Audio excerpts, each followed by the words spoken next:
शांति। 1/9/2020 प्रातः मुरली। ओम शांति। बाप दादा मधुबन। आज की मुरली सार है। मीठे बच्चे, बाप आए हैं तुम्हें कर्म आकर्म बेकर्म की गुह गति सुनाने। जब आत्मा और शरीर दोनों पवित्र है तो कर्म आकर्म होते हैं। पतित होने से विकर्म होते हैं। प्रश्न है, आत्मा पर कट चढ़ने का कारण क्या है? कट चढ़ी हुई है तो उसकी निशानी क्या होगी? बाबा ने प्रश्न में पूछा है कि आत्मा में जो कट चढ़ी हुई है, विकारों की जंग लगी हुई है, इसका कारण क्या है? बाबा ने उत्तर में कहा, कट चढ़ने का कारण है विकार। आत्मा में जो पापों का बोझा, जो दुख का बोझा, चिंता का बोझा आया, वो कैसे आया? तो बाबा ने कहा, आत्मा में जब विकार चढ़ जाते हैं, विकार आ जाते हैं, तो ये सारी चीज़ें, बुराइयाँ आप ही आ जाती हैं। बाबा ने कहा, पतित बनने से ही कट चढ़ती है ना। अगर अभी तक कट चढ़ी हुई है तो उन्हें पुरानी दुनिया की कशिश होती रहेगी।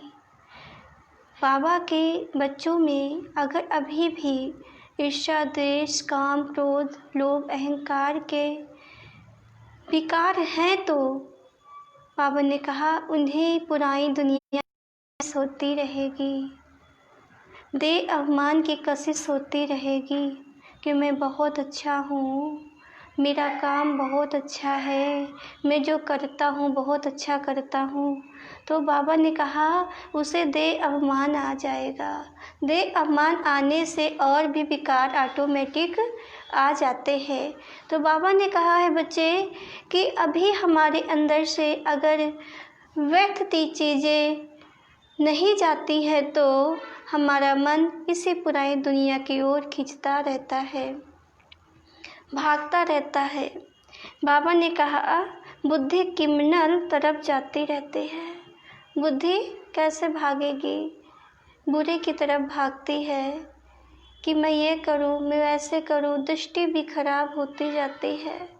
तो बाबा ने कहा बुद्धि क्रिमिनल तरफ जाती रहेगी, याद में रह नहीं सकते। अगर हमारी बुद्धि पुरानी चीज़ों में, पुरानी दुनिया में, पुराने शरीर में ही भागती रहेगी तो बाबा ने कहा ये बुद्धि बाप की तरफ नहीं लग सकती, बाबा की याद नहीं आ सकती। क्यों? याद तो एक को ही किया जा सकता है ना। तो बाबा ने कहा अगर हम पुरानी दुनिया को याद करेंगे तो आने वाली नई दुनिया को याद नहीं कर पाएंगे और नई दुनिया देने वाले उस परमात्मा विधाता को भी याद हम नहीं कर सकते हैं। अगर हमारी बुद्धि बाबा की तरफ लगी है तो हमारा मन इस पुरानी दुनिया में नहीं जाएगा। बाबा ने कहा अच्छा, ओम शांति।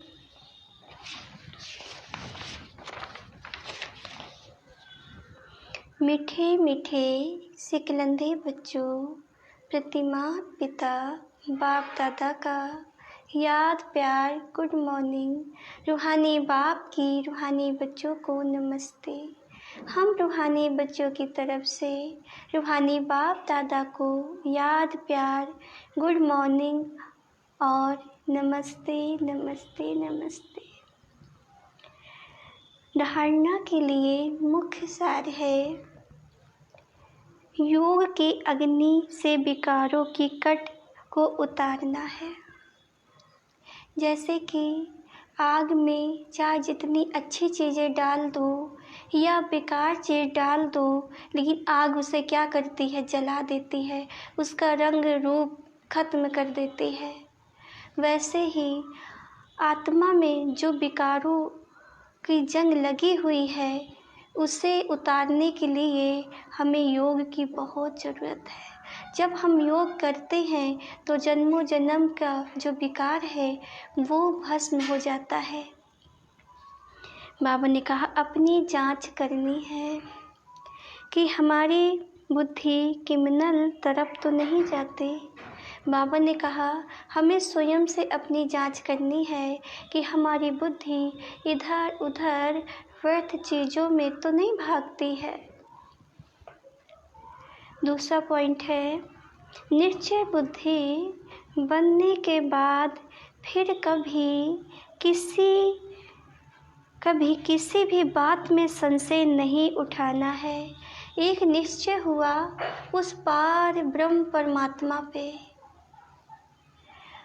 तो बाबा कहते हैं जब निश्चय उस परमात्मा में हो गया है तो अब संशय नहीं उठाना है कि वो परमात्मा है कि नहीं है, कहीं झूठ तो नहीं बोलते हैं, कहीं ये हमको ऐसे तो नहीं बता रहे हैं।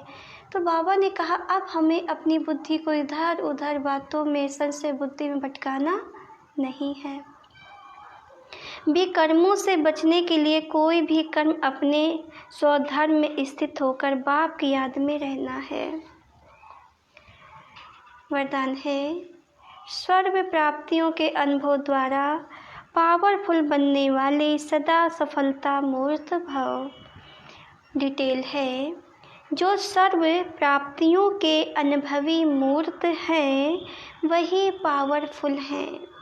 ऐसी पावरफुल सर्व प्राप्तियों के अनुभवी आत्माएं ही सफलता मूर्त बन सकती हैं, क्योंकि अभी स्वर आत्माएं ढूंढेंगी कि सुख शांति ढूंढेंगी कि हे सुख शांति के सागर मास्टर दाता कहाँ है। तो बाबा ने कहा उन आत्माओं के आने से पहले हमें अपनी तैयारी कर लेनी है। अगर हमारे पास स्टॉक नहीं होगा तो हम कैसे दूसरों को दे सकते हैं। बाबा ने कहा तो जब आपके पास सर्व शक्तियों का स्टॉक होगा तब तो सबको संतुष्ट कर सकेंगे। कोई शांति मांगता है, हमारे पास शांति नहीं है तो हम शांति कैसे दे सकते हैं। अगर कोई सुख मांगता है, हमारे पास सुख नहीं है तो कैसे दे सकते हैं। या फिर शांति सुख उतना ही है केवल हमारे ही भर का, तो भी नहीं दे पाएंगे। तो बाबा ने कहा अपने लिए तो करना है और भी स्टॉक को जमा। बाबा ने कहा जैसे आजकल एक की स्टोर से सब चीज़ें मिल जाती हैं, हम क्या करते हैं कि कोई भी दुकान में जाते हैं। पहले था हर दुकानों के लिए, हर चीज़ों के लिए अलग अलग दुकानें बनी होती थी कि यहाँ पे लोहे का सामान है, लोहा ही मिलेगा, बना हुआ लोहे के बर्तन ही मिलेंगे। ये मिट्टी का सामान बना हुआ मिट्टी का ही मिलेगा। यहाँ परचून की दुकान तो परचून के, किराने की दुकान में यही मिलेगा।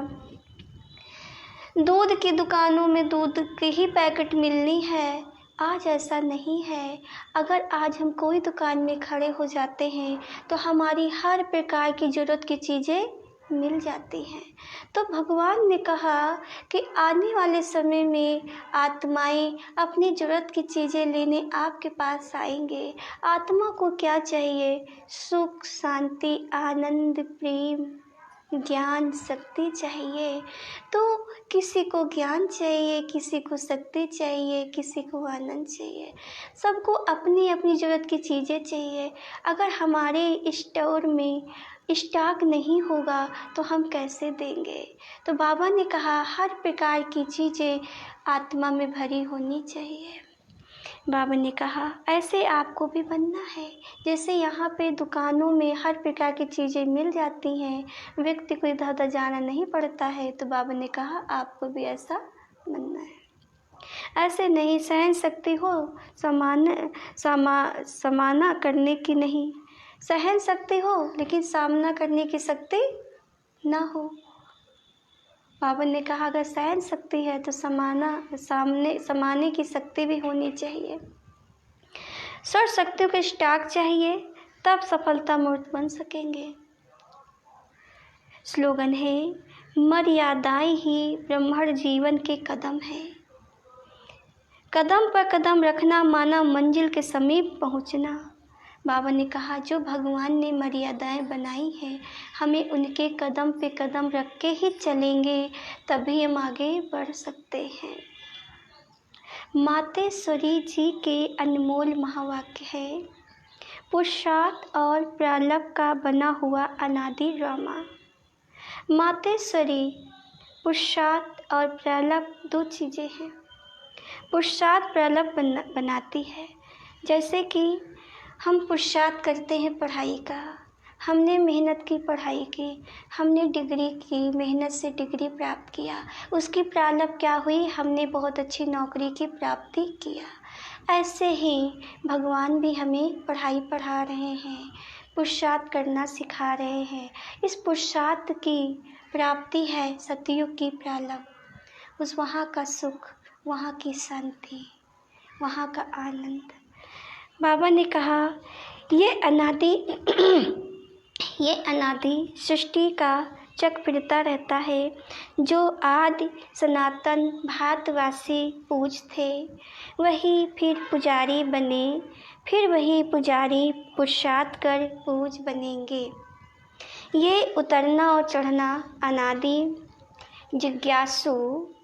मातेश्वरी मेरा भी ये प्रश्न उठता है, किसे जिज्ञासु ने मम्मा से पूछा, मातेश्वरी मेरा भी ये प्रश्न उठता है कि जब ये ड्रामा ऐसा बना हुआ है, हम सभी का भी कभी ये प्रश्न उठता है ना, क्या कहते हैं, जब ये ड्रामा ऐसा बना हुआ है तो फिर अगर ऊपर चढ़ना होगा तो आप ही चढ़ेंगे, तो फिर पुरुषार्थ करने का फायदा ही क्या हुआ।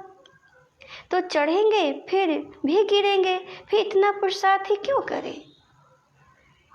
सोचते हैं ना कि ये तो ड्रामा बना बनाया है, जो होना होगा हो जाएगा, चढ़ना होगा चढ़ जाएंगे, अब फिर मैं इतनी मेहनत करके चढ़ गए फिर गिर जाएंगे तो फ़ायदा ही क्या है।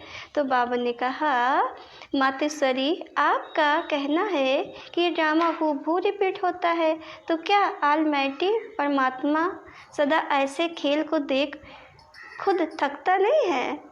जैसे 4 ऋतुओं में सर्दी गर्मी आदि का फर्क रहता है, तो क्या इस खेल में फर्क नहीं पड़ेगा। मातेश्वरी बस यही तो खूबी है ना इस ड्रामा की, हूबहू रिपीट होता है। और इस ड्रामा में और भी खूबी है, जो रिपीट होते हुए भी नित्य नया लगता है। आज हमने ड्रामा खेला, लेकिन कल क्या होना है कुछ पता नहीं। कल की सीन आएगी, लगेगा बहुत नया है, इसको कभी खेला ही नहीं। तो ये ड्रामा की ये खूबी है कि हमें आने क्या होना है, कैसे होना है, जानकारी तो है, लेकिन कैसे होगा ये जानकारी नहीं है। बाबा ने कहा, पहले तो अपने को भी ये शिक्षा नहीं थी, लेकिन जब नॉलेज मिली है तो जो भी सेकंड बाई सेकंड चलता है, बल हूबहू कल पहले वाला चलता है, परंतु जब उनको साक्षी समझ देखते हैं तो नित्य नया समझते हैं। अभी सुख दुख दोनों की पहचान मिल गई, इसलिए ऐसे नहीं समझना अगर फेल होना ही है तो फिर पढ़े ही क्यों नहीं। फिर तो ऐसे भी समझें, अगर खाना मिलना होगा तो आप ही मिलेगा, फिर इतनी मेहनत कर कमाते ही। बाबा क्या कहते हैं कि जब खाना मिलना होगा, माना कि जब हमने कल पहले जो खाया होगा वही खाएंगे, तो हम क्यों सर्विस करने दुकान खोलने जाते हैं, क्यों कमाने जाते हैं। मिलना होगा तो मिल जाएगा, लेकिन हम उन चीज़ों को सोच के नहीं बैठते हैं, हम मेहनत करते हैं और मेहनत से जो हमें मिलता है वो खाते हैं।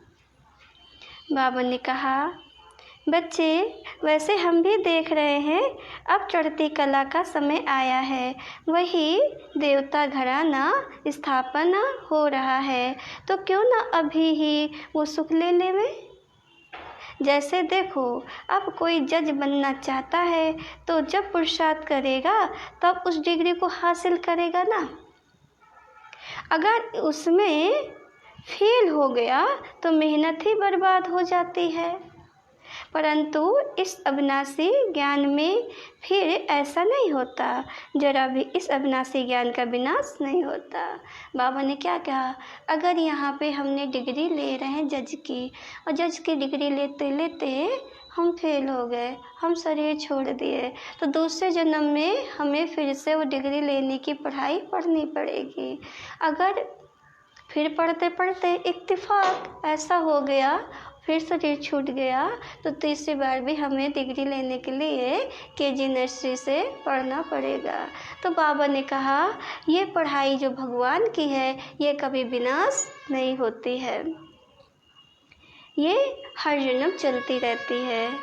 बाबा ने कहा करके इतना पुरुषार्थ ना कर, देवी रायल घराने में ना भी आवें, परंतु अगर हम पुरुषार्थ किया तो भी उस सतयुगी देवी प्रजा में आ सकते हैं, परंतु पुरुषार्थ करना अवश्य है, क्योंकि पुरुषार्थ से ही प्रलभ बनेगी। बलिहारी पुरुषार्थ की ही गाई हुई है। जितनी हम मेहनत करते हैं उतनी हमारी कमाई होती है। बाबा ने कहा जितना आप सेवा में, जितनी याद में, जितने ज्ञान में आपने मेहनत किया है, उतना ही भगवान से आपको प्राप्ति होती है। ये ईश्वरीय नॉलेज सर्व मनुष्य आत्माओं के लिए है। श्री बाबा का ज्ञान हर एक आत्माओं के लिए है। पहले पहले तो अपने को एक मुख्य पॉइंट ख्याल में अवश्य रखनी है। जब इस मनुष्य सृष्टि झाड़ का बीज रूप परमात्मा है, तो उस परमात्मा द्वारा जो नॉलेज प्राप्त हो रही है वो सब मनुष्यों के लिए ज़रूरी है। बाबा ने कहा ये नहीं है हमने ज्ञान ले लिया तो हमारे लिए है, बाबा मुझे मिल गया, भगवान हमें मिल गया, सृष्टि का विधाता हमें मिल गया तो बस मेरे लिए है। बाबा ने कहा ये ख्याल नहीं करना चाहिए, बाबा तो सबके लिए आया है, सबको देने आया है। तो बाबा ने कहा कि सबको नॉलेज देते रहना है।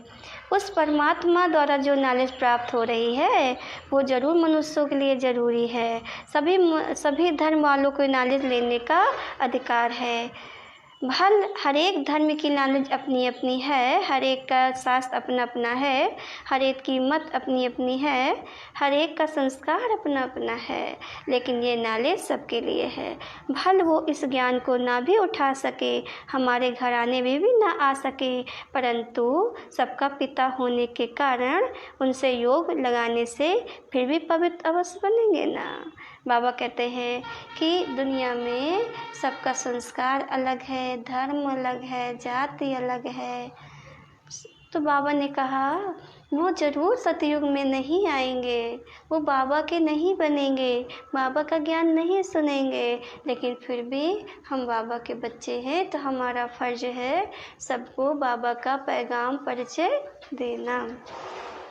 बाबा ने कहा भल वो इस ज्ञान को ना भी उठा सके, हमारे घराने में भी ना आवे, परंतु सबका पिता होने के कारण उनसे योग लगाने से भी पवित्र अवश्य बनेंगे। इस पवित्रता के कारण अपने ही सेक्शन में पद अवश्य पाएंगे, क्योंकि योग को तो सभी मनुष्य मानते हैं। बहुत मनुष्य ऐसे कहते हमें भी मुक्ति चाहिए, मगर सजाओं से छूट मुक्त होने की शक्ति भी इस योग द्वारा मिल सकती है।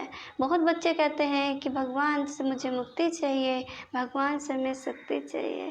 बाबा कहते हैं बच्चे तुम सजाओं से मुक्त हो सकते हो, बाबा से योग करो, बाबा की याद करो, तो जो जन्म जन्म के सजाएं हैं उनसे भी मुक्ति पा सकते हो। अच्छा, ओम शांति।